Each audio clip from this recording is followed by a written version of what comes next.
Gisela, pues muchas gracias, primero que nada, por haber aceptado que tuviéramos esta videocharla, la cual es la primera de ya nuestra segunda temporada de videocharlas con creadores hidalguenses. Y bueno, de parte de Teatro Punto de Quiebre, te damos las gracias y la bienvenida.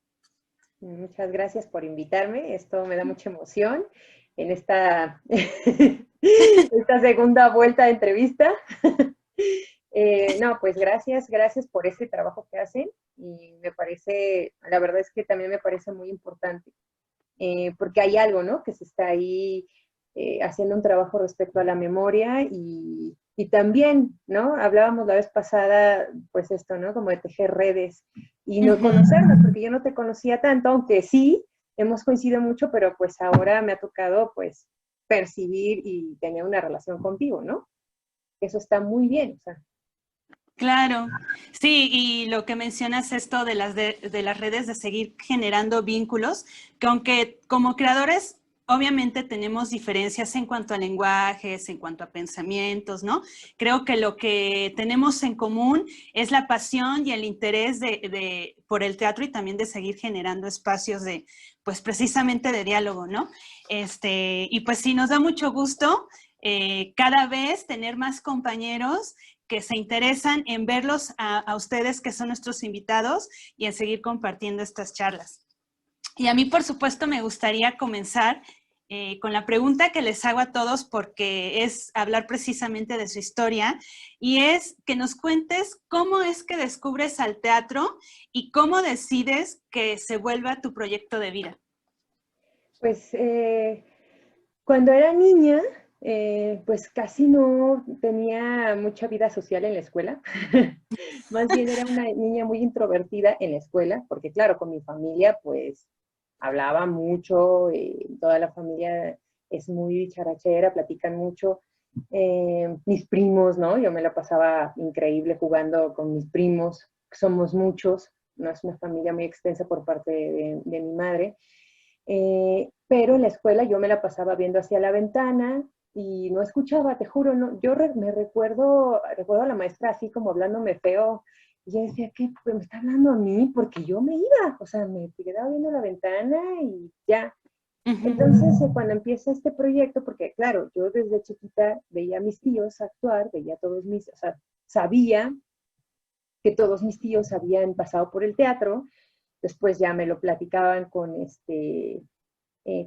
mi mamá me lo contaba que hacían teatro con Arturo Romero, mi tío Mario, que ya murió, mi tío Daniel, mi tío Gustavo, o sea, creo que todos mis tíos pasaron por, de alguna manera, una experiencia con el teatro, pero desde luego quien más, y es más claro, es pues Fernando, ¿no? Que se dedica a eso.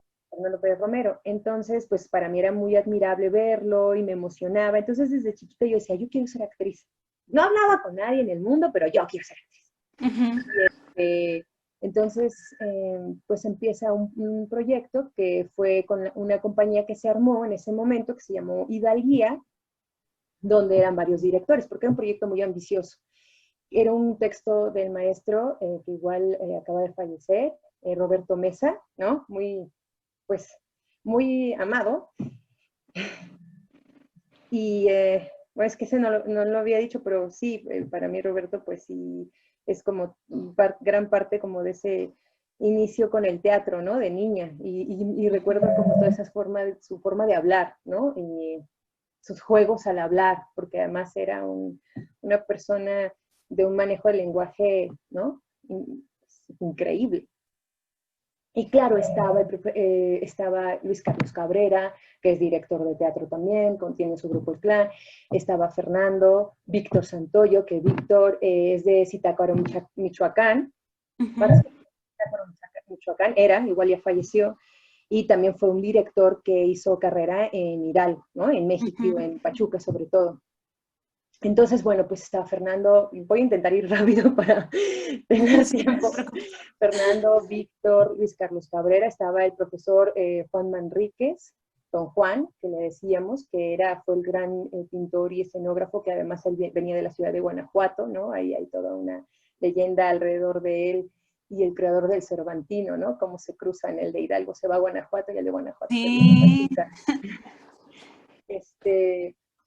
Y Y bueno, también había una compañía de danza y pues mucha gente, que algunos sí se dedicaban a hacer teatro profesional porque habían estudiado, Fernando en Toluca, Víctor creo que también en Toluca, Luis Carlos en la Ciudad de México, o sea, es decir, como gente de distintos lados, espero que no se me olvide nadie, de pronto se juntan, regresan a Pachuca, se juntan y empiezan a hacer esta propuesta con este guión de Roberto Mesa, El corazón de Quetzalcóatl, arman la compañía Hidalguía y la idea era que fuera además un proyecto que se vendió con la SEP, ¿no?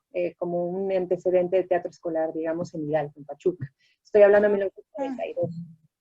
¿No? Ese fue el año en que empieza este proyecto, yo tenía 7 años. Entonces, pues era una niña la que era la protagonista de toda la historia, era teatro negro.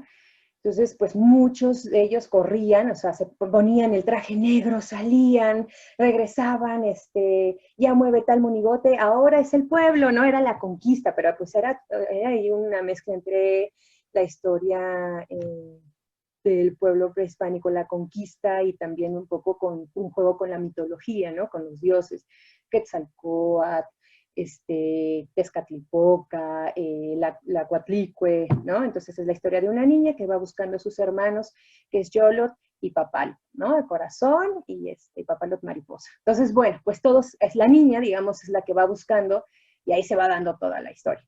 Entonces, pues claro, fue algo muy emocionante que me ayudó a tener contacto con el mundo, ¿no?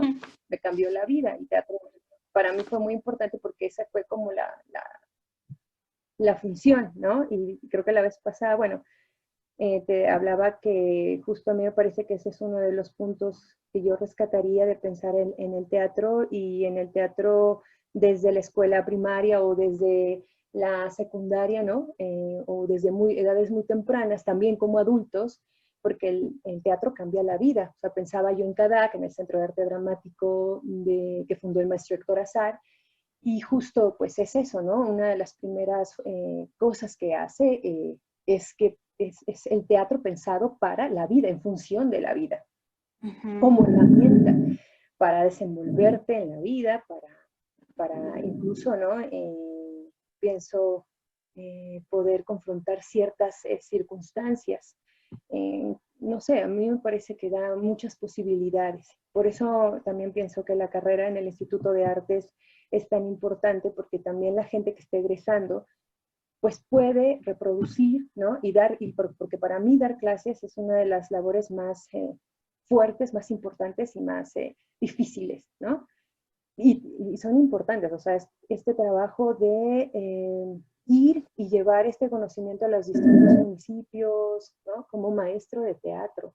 Y cómo el teatro, ¿qué pasa en esos municipios, ¿no? O sea, no solo porque sé que muchos alumnos también vienen de otras partes de la República, algunos de intercambio que ya se han quedado a vivir en el país, pero esta labor tan importante que tiene también el arte, ¿no? Que es un catalizador, es un acompañamiento, y por otra parte, bueno, pues todo lo que también implica ya como pues seguir formándote profesionalmente, porque no solo das clases, ¿no? O sea, sigues con una preparación, una formación. Bueno, y bueno, ya de ahí pues pasar, ya cierro el paréntesis, pues, y seguí haciendo teatro con mi familia, porque esa obra duró muchos años, duró como desde mis 7 hasta mis 10 años, ¿no? Y iba cambiando y se iba remontando, iban haciendo reelaboraciones, luego con mis tíos, mis tías, mis primas, mis primos, montó Fernando y Víctor El robo de los juguetes,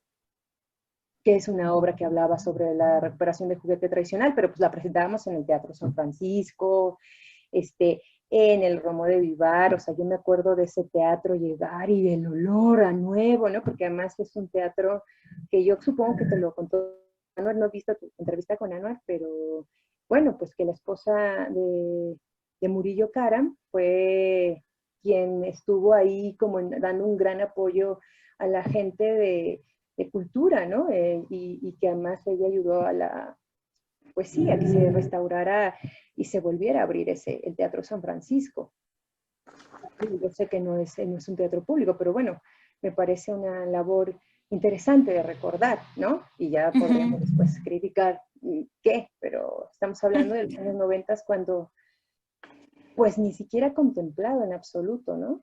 Y luego, bueno, pues ya igual hicimos otra producción con Víctor cuando tenía 15 años, que fue Sangre de Danzón, que pues tiene que ver con este tratamiento o con esta mirada de la prostitución, pero que sí tiene una estética pues que viene desde esta influencia de las ficheras de los años 80, las películas de las ficheras de los años 80, que fue cuando el cine mexicano pues tiene como, no sé si llamarle un declive, por con Margarita López Portillo, o sea, al presidente se le ocurre decirle a su hermana, ahora tú hazte cargo del cine y todo lo que nosotros sabemos implica, o sea, no sé cuántos años tengas tú, pero a mí me toca crecer con ese cine de alguna manera, ¿no?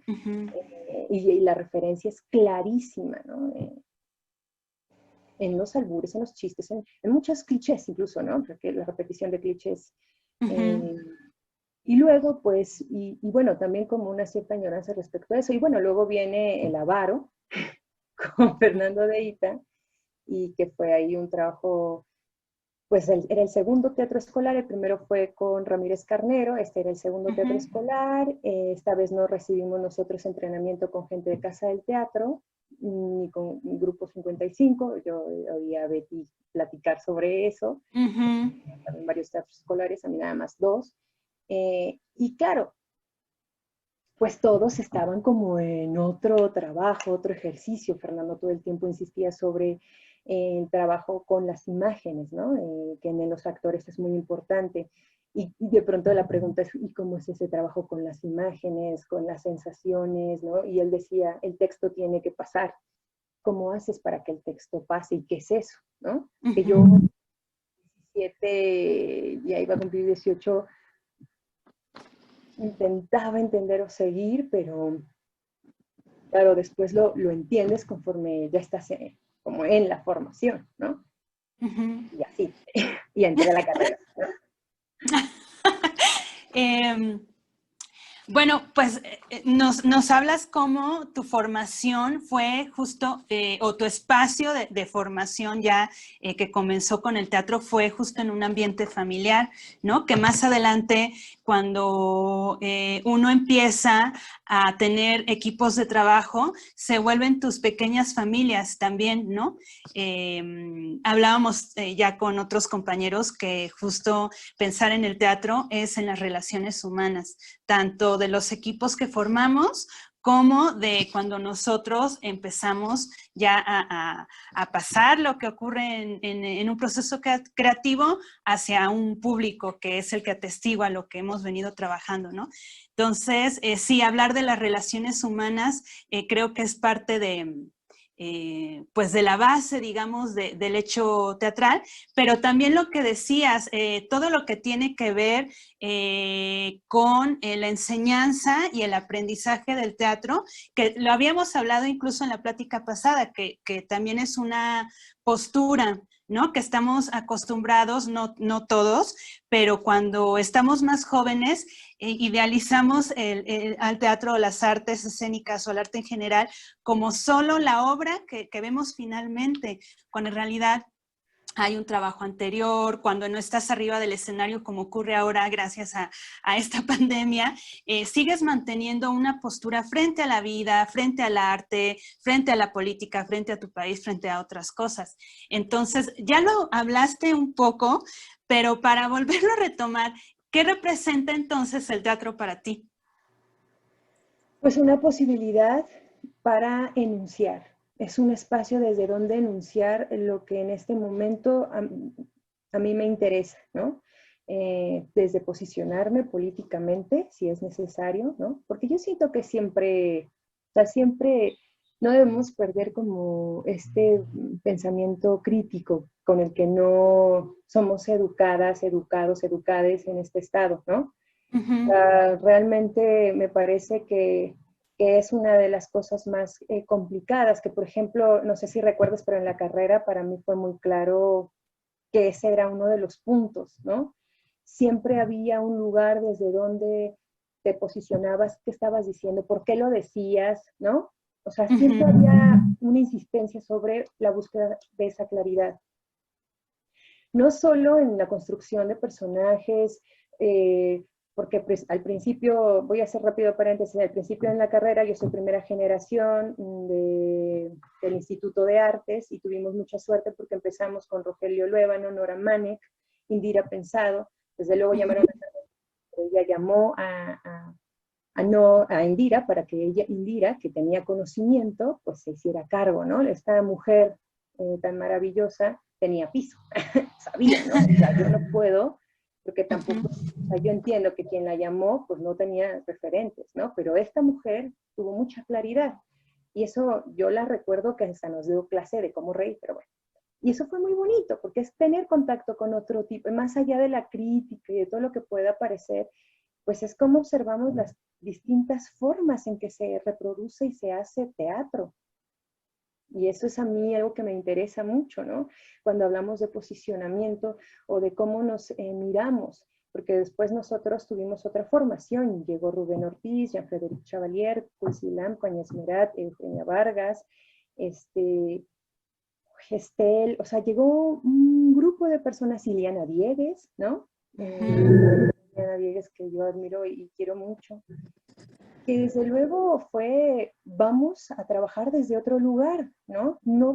Sí trabajamos en un punto con Rubén, la construcción de personajes, pero también hubo un punto donde había que posicionarse y mirar el mundo, ¿no? O sea, hablábamos con Eugenia, digo, con Iliana, y yo creo que tú recuerdas esas clases con Iliana, sobre teatro latinoamericano. Y lo impresionante de la investigación de Iliana y de los distintos grupos latinoamericanos de resistencia, el teatro como una forma de resistencia, ¿no? Y entonces pienso en el grupo La Candelaria, pienso en Perú, en Ana Correa, ¿no? Cuando la dictadura y toda la elaboración que Ana hace, para entonces el teatro aparece como un ritual de sanación ante la desaparición de los cuerpos, ¿no?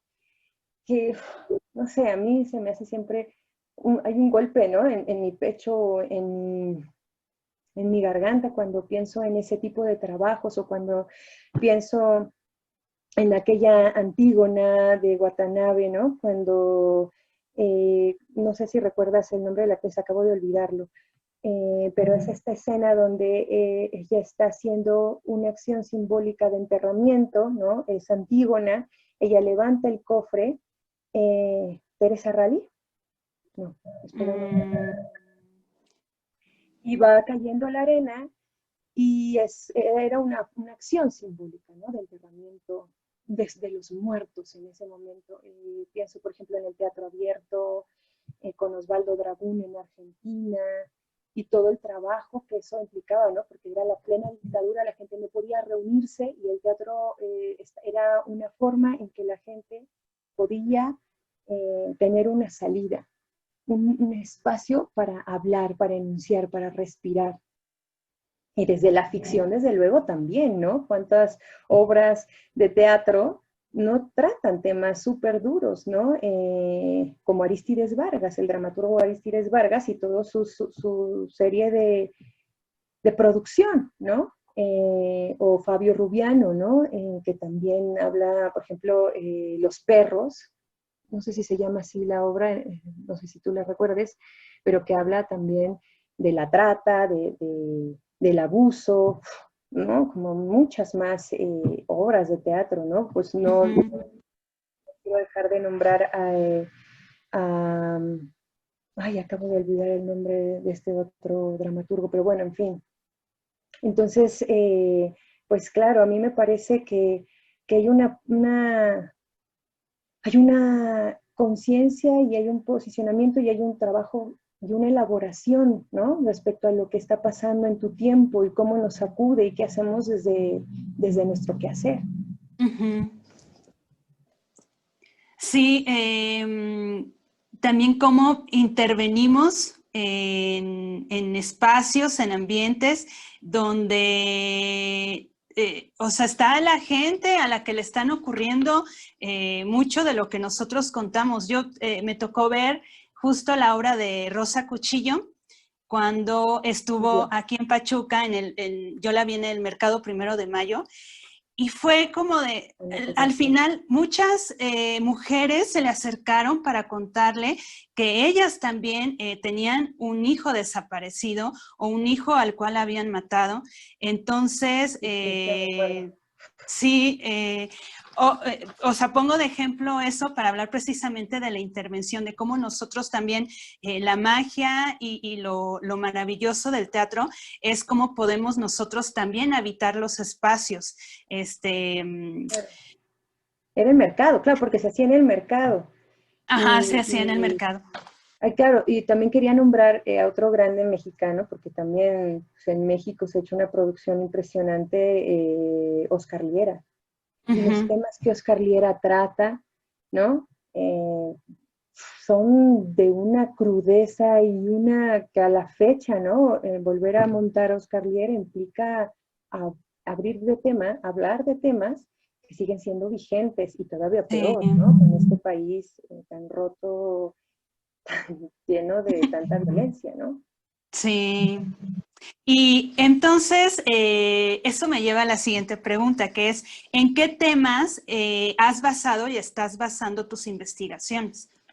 Bueno, ahora estoy trabajando desde el año pasado, pero digamos más este año, con el Semillero de Artes Vivas de Pachuca, que está integrado por Francisco Arrieta, Daniel Armendáriz y Sara Ortega. Y bueno, pues nosotras trabajamos a partir de investigar, le llamamos a nuestros procesos como tal, no investigación, sino procesos de pensamiento-creación, donde involucra el hacer. Siempre hay un constante hacer y nuestra investigación va sobre la memoria, cuerpo, ciudad. Que eso me parece muy bello porque no es la memoria, el cuerpo y la ciudad, sino memoria, cuerpo, ciudad, como si todo estuviera, en realidad no es como si hubiera, sino todo está atravesado, ¿no? El cuerpo, nuestros cuerpos, ¿no? Con lo que pasa en las ciudades, ahora más que nunca lo tenemos claro con este SARS-CoV-2, ¿no? Y este estado de confinamiento. Entonces, bueno, nosotras trabajamos justo en generar archivos, y no pensar el archivo como algo duro, porque el archivo tiene muchas formas de materializarse. El archivo primero es una forma de sistematización, pero digamos en el arte, el archivo y el archivo trabajado desde el arte tiene muchas posibilidades de enunciación, de elaboración, de salida, ¿no? Entonces nosotras estamos trabajando sobre generando el archivo de algo que llamamos Rincón Brujo, que es una zona del mercado 1 de Mayo, que es el primer mercado que se funda con la ciudad y que ha cambiado el edificio constantemente.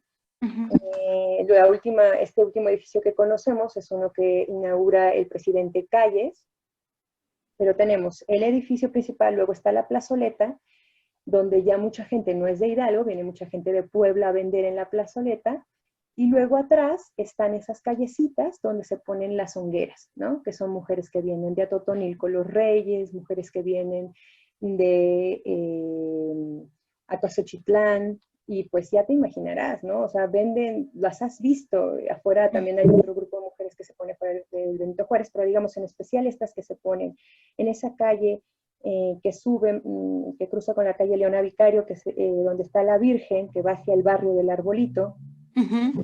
Son mujeres que se ponen con tan poquitas cosas, son sus guacalitos, y una de ellas se va al Central de Abastos a comprar cocos porque le resulta bien vender cocos, y que los jitomatitos y los honguitos, ¿no? Que fueron a cortar al monte, que los nopalitos, que las plantas, los jitomates silvestres, y justo pues ese lugar a nosotros fue un lugar detonante para empezar a trabajar sobre la memoria de estos cuerpos, ¿no? Es sobre las pequeñas historias que no son nombradas en la historia oficial. ¿A quién le importa 3, 4 mujeres que se llame Cristina, y la historia de Cristina a quién le interesa, ¿no?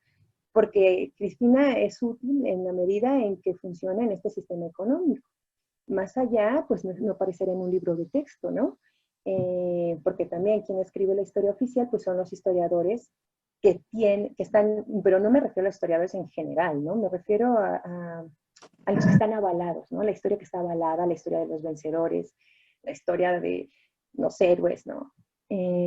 Y en el caso también estamos trabajando sobre la antigua zona de tolerancia de la ciudad de Pachuca, que comienza con la calle de Gómez Farías y que está a 2 cuadras de la Casa Rull, que es la presidencia municipal. Y este lugar, bueno, pues muchos salones fueron abandonados, fue cerrado en el 84 por Rosel de la Lama, pero bueno, todo lo que encierra ese barrio, ¿no?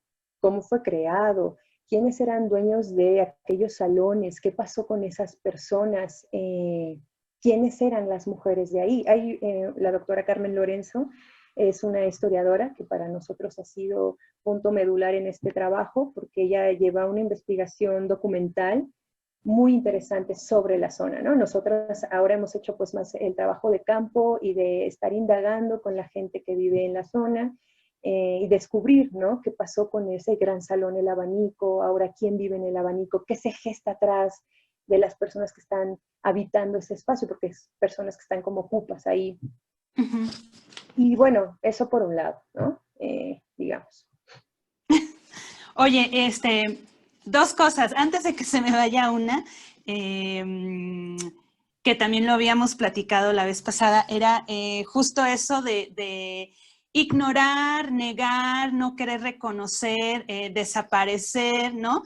Ahora sí que mandar al confinamiento a las personas que no son héroes, ¿no? Que no representan a los héroes, que no forman parte de la historia oficial, que no son representantes públicos, ¿no? El resto somos nada, ¿no? Pero una maestra justo nos decía, en cuanto al trabajo de producción, pero creo que aplica aquí, que muchos le decían, pero es que hay elementos en escena que nosotros no vemos.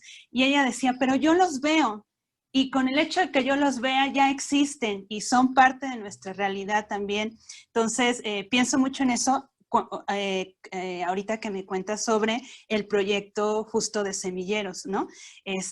Y la otra, quería contarlo para que no se me fuera, y lo otro es, este proyecto de semilleros de artes vivas es un Semillero, solo proyecto... semillero, porque claro, perdón que te interrumpa, pero claro, es que este nombre semillero de pronto apareció como una forma del gobierno federal, en que le llaman a un programa que hace el gobierno federal, pero este nombre fue propuesto por Francisco porque así le llaman a los grupos de investigación en Colombia. Semillero de Okay. artes vivas, por eso semillero, pero bueno, ya. Y Porque, dije, yo dije semilleros, ¿no? Y ajá, el sí, sí, bueno, proyecto pero quería aclarar eso, sí, no, no, no, y está bien.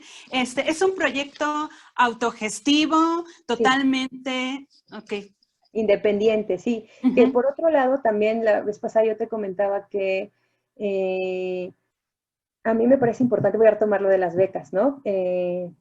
Pensar que las becas son importantes, ¿no? Y no tener que decir, ay, porque el teatro independiente es muy valioso, porque yo no estoy pidiendo becas, porque había una discusión, ¿no? Como Ujú. un poco peyorativa hacia el hecho de solicitar becas. Y yo decía que es importantísimo porque nosotros pagamos impuestos en Ujú. todo. Y ese recurso es un recurso al que tenemos derecho.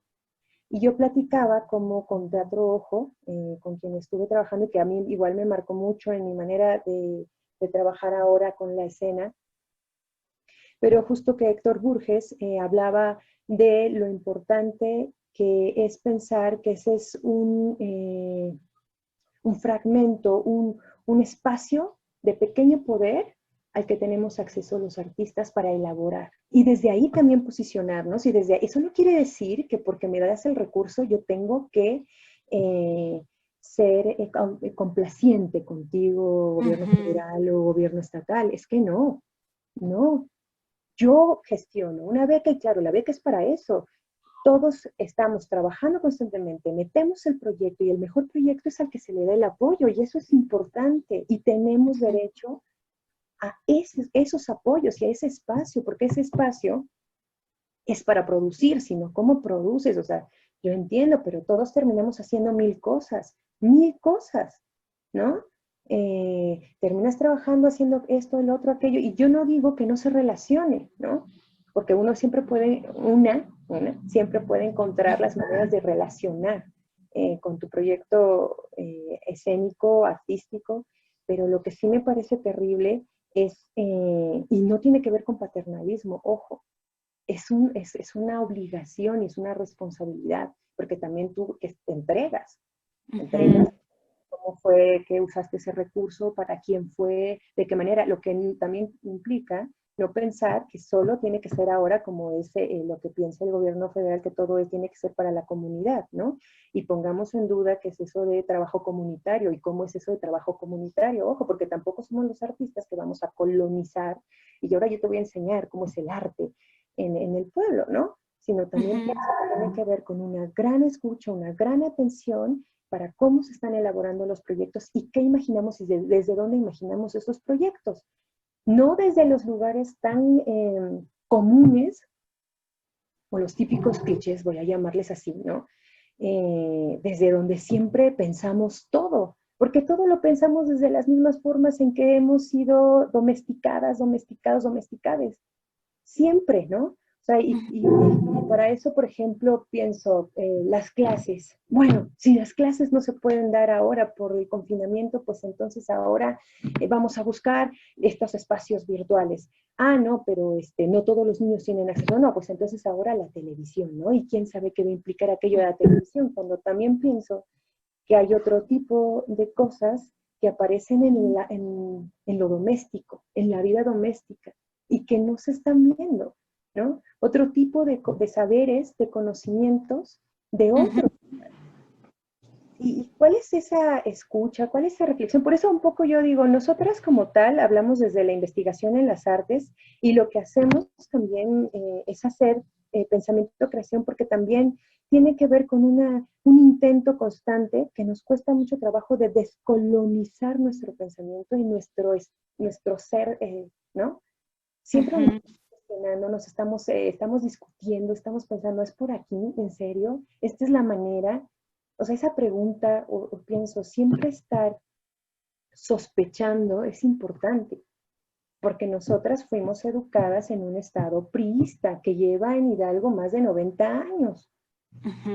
Bueno, si pensamos que todo inicia con calles, ¿no? Y la institucionalización del caudillismo con el PNR, luego con Cárdenas PNR y luego a que cambia el PRI.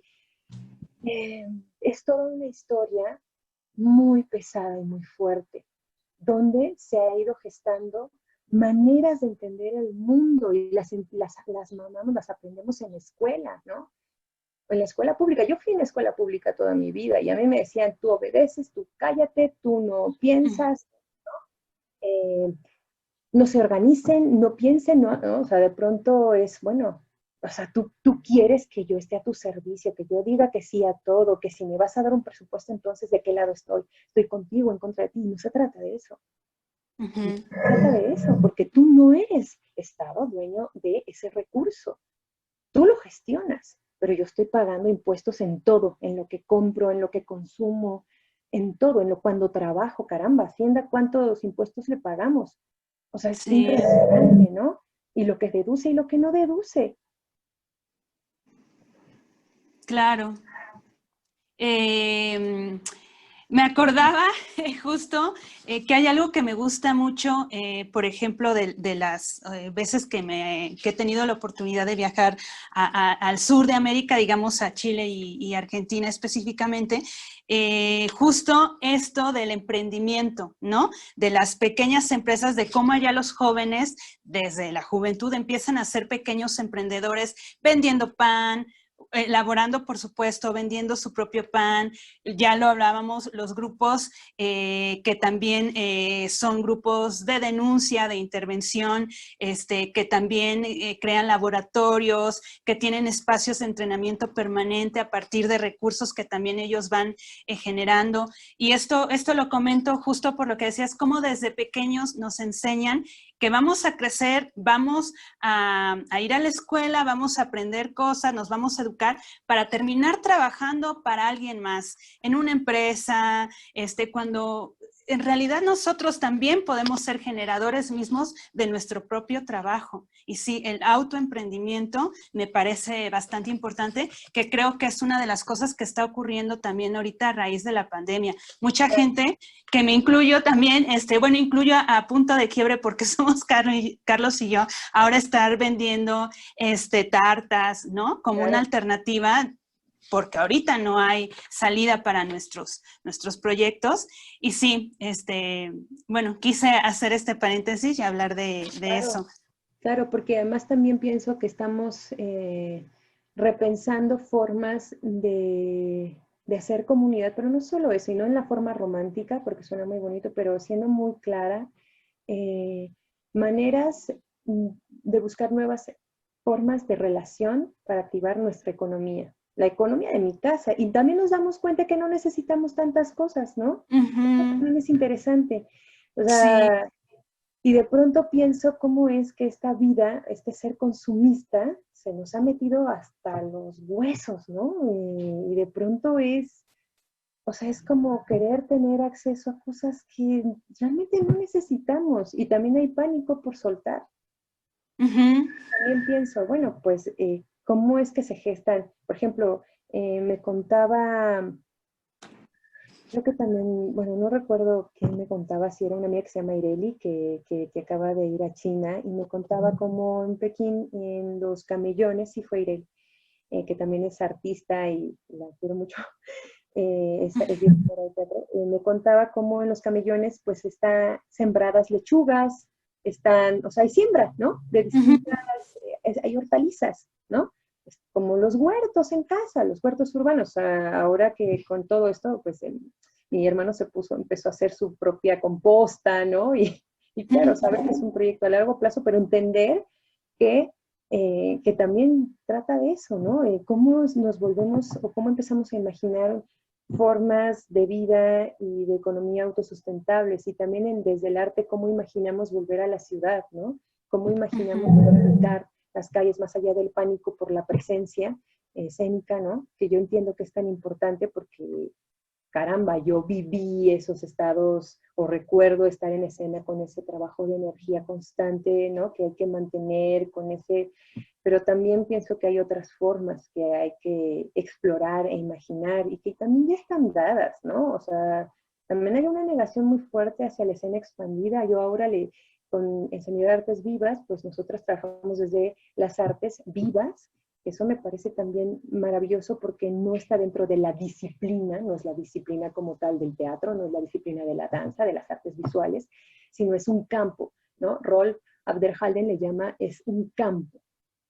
Un campo porque aquí hay espacio para la indisciplina, para el encuentro transversal de distintas áreas, ¿no? Desde la antropología, la medicina, la arqueología. O sea, de verdad yo pienso, un proyecto de arte necesita la colaboración de muchos más espacios para poder tener la profundidad y el alcance que a veces estamos buscando. Y que pues me parece siempre hay relación, ¿no? Siempre está relacionado. Y que claro, o sea, yo también estoy pensando si me voy a dedicar a los encurtidos, si me voy a dedicar, no. Sí, ¿no? O sea, ¿qué otros juegos van a aparecer, ¿no? Las mermeladas, los encurtidos, claro, es la comida, porque la comida pues es un punto de conexión importante, ¿no? Bueno, quiero acordarme ahora de este grupo que trabaja, que hacen pan en la mañana, a las 6 de la mañana. Pan Puppet, creo que sí. Claro, sí. ¿No? Que justo todo parte desde el entrenamiento tiene que ver con la elaboración del pan. Sí. Híjole, se me vino otra cosa a la mente, pero ya no voy a hablar de eso porque justo, lo único háblalo. Ok. No, pues justo que también platico con los amigos con los que recientemente he podido ver que nos están también apoyando comprándonos estas tartas, ¿no? Que para mí lo que yo rescato y lo que me encanta de que haya ocurrido esta pandemia, bueno, lo único que me encanta de esto es cómo pude modificar hábitos en mí. ¿no? Y en mi vida cotidiana. Ahora estoy súper feliz porque tengo todavía más tiempo para mí, para poder entrenarme, elementos que había yo descuidado, que llevaba yo tiempo estudiando y que ahora tengo el tiempo para organizarme y para decir, en tal horario voy a entrenar, en tal horario voy a escribir, ¿no? Como estos cambios de hábitos son, me encanta, ¿no? Dentro de las pérdidas uno encuentra las ganancias. Claro, y también te das cuenta de lo que implica, bueno, por ejemplo, en mi caso, con mi hija, y bueno, con toda la situación familiar, o sea, nosotros de pronto estamos, nosotras vivimos en la Ciudad de México con mi pareja, pero también estamos, es un departamento. Entonces aquí es muy pequeñito para que mi hija esté, entonces de pronto nos vamos a Pachuca con mis padres y claro, pues allá tenemos el Cerro de San Cristóbal, ¿no? Hay otras posibilidades de estar, pero también te das cuenta de todo lo que implica el trabajo doméstico, ¿no? O sea, te tienes que hacer espacio para trabajar, para lo doméstico, para la comida, para jugar, o sea, es también de darnos cuenta, en el caso de las mujeres, a mí me pasa, ¿qué implica, no? Darnos cuenta de este desequilibrio, ¿no? Bueno, o sea, de pronto lo veo, o sea, en casa de mis padres tuvimos que hacer un calendario para ver quién hacía qué cosa, ¿no? Y distribuir todo igual, ¿no? Bueno, acá no, porque pues acá Héctor igual cocina riquísimo y yo prefiero que cocine, pero es así, ¿no? Sí, o sea, es así como cómo nos distribuimos y cómo nos reorganizamos, eso que dices, pero también te das cuenta de la carga tan dura, ¿no? Claro. Oye, y me faltan 3 preguntas y no me voy a quedar. Siempre me quedo generalmente con una pregunta pendiente, entonces voy a aprovechar ahora para no.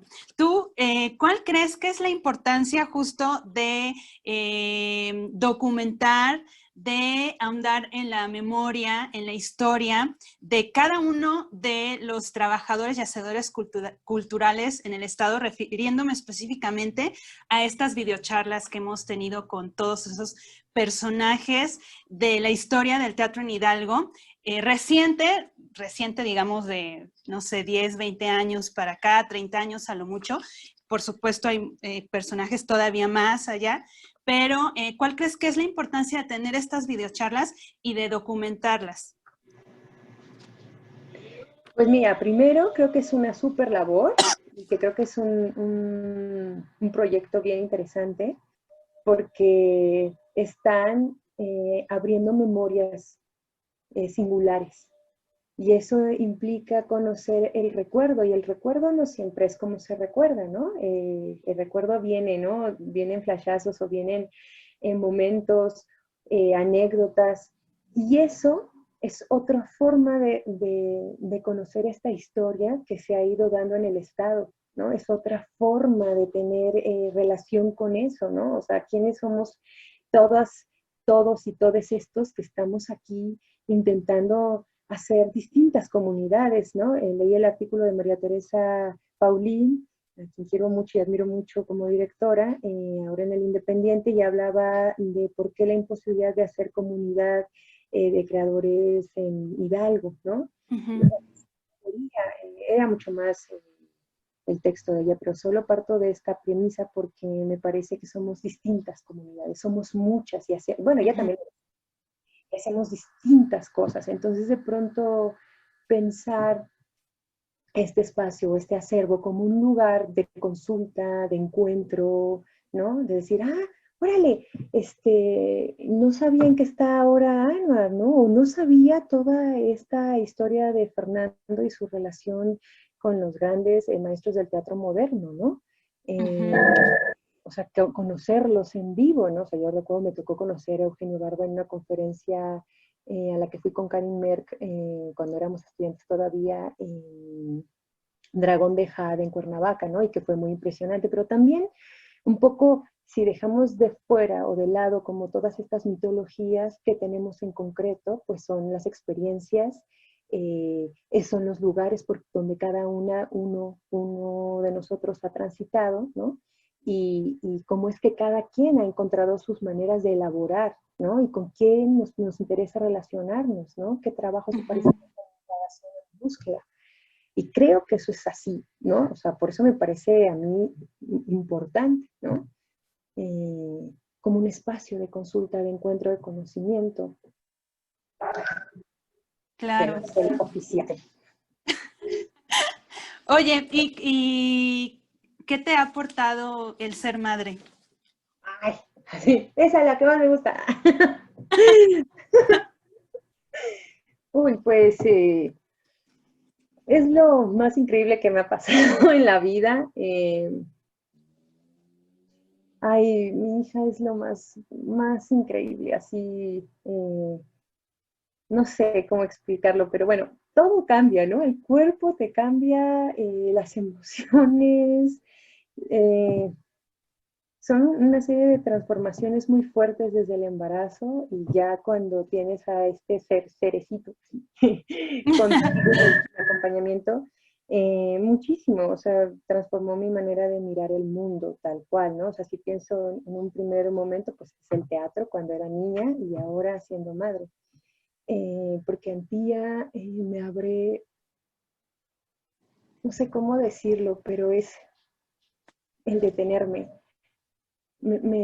Antía me hace que me detenga a solo contemplar. Eso, la contemplación. Porque Ajá. voy tan rápido que yo digo, ay, ¿cómo es que? ¿Qué acaba de decir? ¿Qué? O sea, ella está observando todo. Tiene 2 años y ya habla mucho como su mamá, ¿no? Eh, pero es tan impresionante su capacidad de aprendizaje, de observación, su sensibilidad, que yo me quedo asombrada, ¿no? Y pienso, o me hace confrontarme con toda esa educación que yo tuve, tan, en cierto punto, eh, esa domesticación, ¿no? Para obedecer, donde los niños, pues, yo recuerdo, tuve, oye y calla, esas frases, ¿no? Tan duras, ¿no? Tú no opinas, tú eres niño, tú te callas, tú observas, tú, en mi caso, yo sé que Ujú. no todas las familias de mi generación les toca lo mismo, ¿no? Pero en mi caso, de pronto sí, o sea, los niños teníamos un espacio, nosotros, ustedes váyanse a jugar, y no había como este encuentro, ¿no? O este diálogo permanente, o este asombro, o esta otra, este otro lugar donde los niños lo que dicen es súper importante. Ujú. Y bueno, en ese sentido, pues una investigación en la que estoy ahorita, que es mi investigación, bueno, en la maestría estuve trabajando sobre eh, los gestos priistas, bueno, le llamaría así porque, digamos, me enfoqué en el abrazo que se dan los políticos cuando se saludan, pero que también es un abrazo que encuentro que se da en mi familia cuando se saludan, mis amigos y en distintos ámbitos, ¿no? Entonces, bueno, como en el trabajo sobre ese gesto, y hice varias piezas al respecto, y luego ahora, independientemente, me interesó mucho, a raíz de que nació Antía, mi proceso con la lactancia, porque me di cuenta que es un proceso al que pude tener acceso gracias a la asesora de lactancia, es la pediatra de Antía, la doctora Mariana Colmenares, que es fantástica, es increíble, ¿no? No hay juicios, ¿no? Es otro tipo de acompañamiento, que me dio la confianza y seguridad de saber que en mi cuerpo hay esa posibilidad. Digo, también yo tuve Antía en casa con partera, ¿no? Y que fue una experiencia bellísima, su papá la recibió, o sea, pero que yo pienso, yo no hubiera tenido la posibilidad de esto, por ejemplo, de no ser por el teatro, también lo pienso, ¿no? O sea, y que ambas estuvimos discutiéndolo, ¿no? Mi pareja y yo, para saber qué queríamos y cómo queríamos que fuera. Sabíamos que no queríamos que fuera en hospital, pero desde las críticas a las que te enfrentas de estás loca, ¿cómo crees? No, y todo el mundo te dice cómo tienes que vivir tu maternidad, ¿no? Y la lactancia, por ejemplo, la presión de ya, destétala, ya es mucho tiempo, uy, no, no, es que estás muy flaca.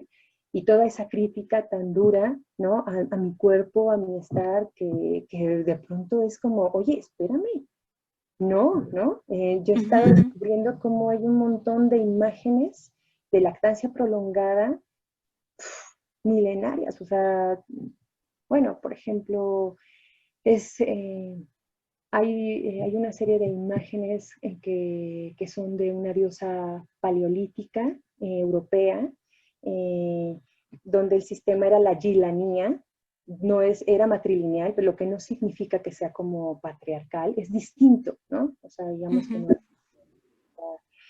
había como fue un estado de paz que se vivió, y las figuritas son de mujeres, ¿no? Y la mujer pájaro, que es una diosa primigenia, que está amamantando, y todo lo que está marcado en su cuerpo tiene que ver con el líquido amniótico, pero es un estado en donde es contemplada la maternidad como un espacio sagrado, ¿no?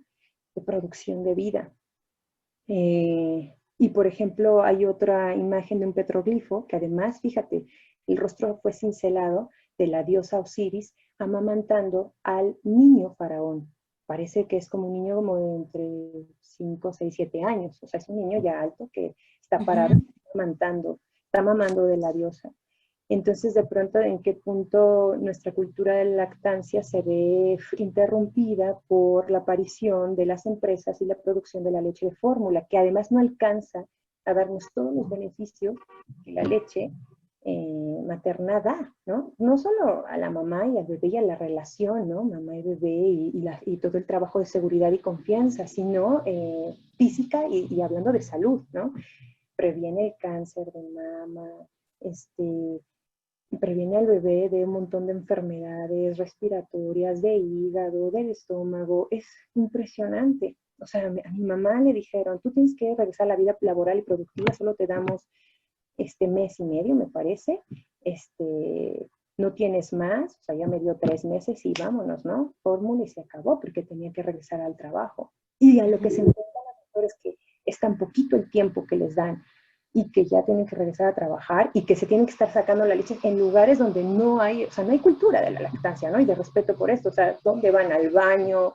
Y estamos con el sacaleches. Es muy duro. Y es por eso que me interesa trabajar y cuestionar y desde lo escénico, ¿no? Wow. Este, cada que me respondes una pregunta, surgen muchas más, pero el tiempo lo tenemos limitado. Entonces, quiero hacer, con nuestra última pregunta, ¿con qué sueña Gisela? Ay, eso la vez pasada igual, ay, me, me sacudió mucho porque, pues eso, ¿no? Como con volver a tener esa libertad, con volver a ir al mercado, poder salir a la calle, saludar a mis vecinos, a la señora de las flores que se pone en la esquina aquí, ¿no? Que me regalaba una flor o que yo, no sé, había un intercambio diferente, ¿no? Con mirarnos, abrazarnos, encontrarnos en la calle desde distinto, otra vez, ¿no? O sea, sin este miedo, o sea, ¿qué implicación tiene ahora habitar el miedo, ¿no? El miedo por los objetos que entran a casa, por nuestros cuerpos que tocan el mundo y hay que regresar y hay que lavarse las manos. Y después eso, ¿no? Sueño con eso, con volver a habitar como habitaba la calle, estos espacios para relacionarnos. ¿Qué cosas imaginamos ahora para volver? Este es un proyecto que tenemos ahora, así lo voy a decir rápido, en esta tercera edición de nuestro ciclo de Artes Vivas, que empieza este 20 de agosto y terminará el 4, me parece, de septiembre, que tiene que ver con eso, con un espacio para pensar cómo volvemos a habitar la calle, ¿no? Nuestra práctica, que es desde caminar la calle, ahora pues no hemos podido hacerla, ¿no? No hemos podido volver a la calle como tal. ¿Qué implica volver a relacionarnos? ¿Qué otras formas imaginaremos para encontrarnos, ¿no? ¿De qué formas nos abrazaremos? ¿O ya no será abrazo? ¿Qué será? Claro, ahora la gestualidad de los ojos va a ser mucho mayor, ¿no? Porque entonces los ojos cobrarán otra dimensión, quizá política, una dimensión política más fuerte, ¿no? Para poder encontrar, y también pienso en esto que tú dijiste hace rato, y lo quiero retomar nomás para cerrar, que reorganicé mi vida y cambié mis hábitos, ¿no? Hablaba sobre los hábitos y esta reorganización que ahora tienes con tu vida. Entonces yo pienso, sí, qué vamos a pensar e imaginar, cómo nos vamos a reorganizar, ¿no?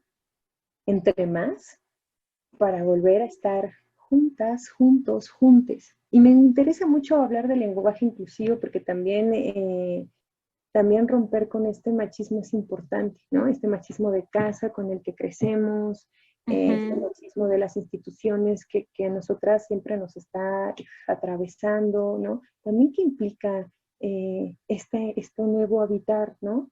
Respecto a esas condiciones de tanta violencia doméstica.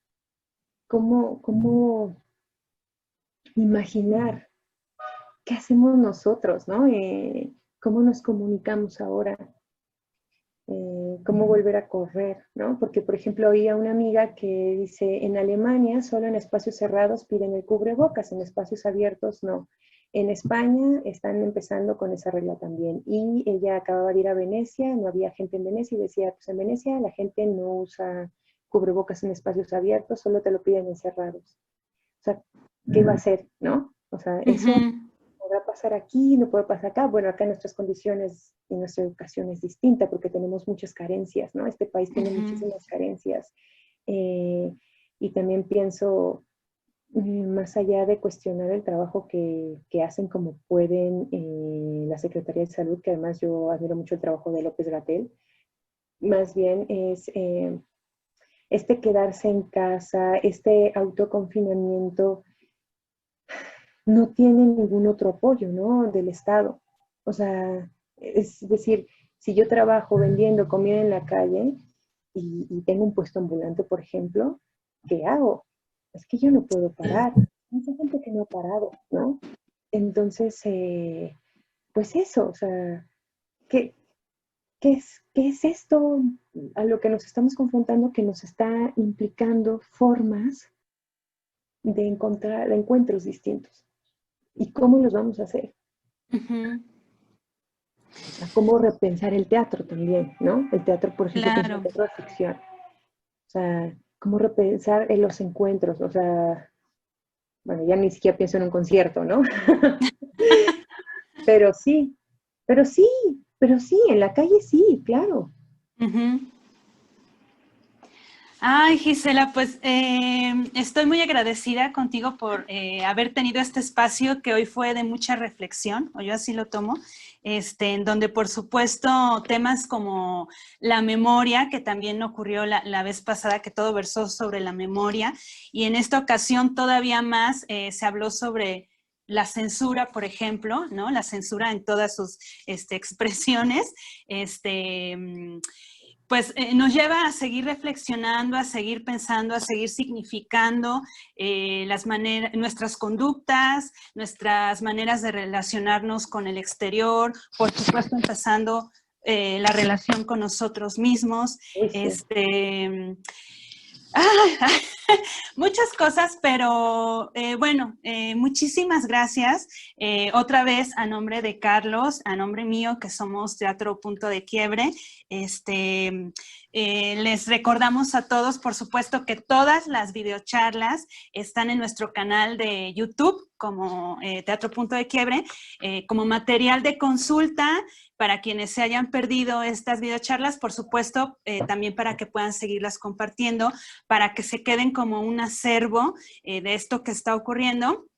Y pues nada, ¿no? Vamos a seguir invitando más y más compañeros y propiciando que se generen compañeras. Más compañeros y compañeras, claro. Y compañeres. Sí. Perdón, Pau, que te haya interrumpido, pero el lenguaje inclusivo me parece que tiene que ya estar siempre, bueno, nada, yo hago una invitación, no sé, cada quien, pero me parece que es ya igual parte, ¿no? De este nombrar distinto. Ya. No, está bien. Pero bueno, pues nos vemos muy pronto y de verdad, muchas gracias. No, gracias a ti, de verdad. Muchas gracias por esta invitación. A mí igual me haces pensar muchas cosas y eso, ¿no? Este espacio de reflexión. Muchas gracias. Gracias, pues nos vemos pronto.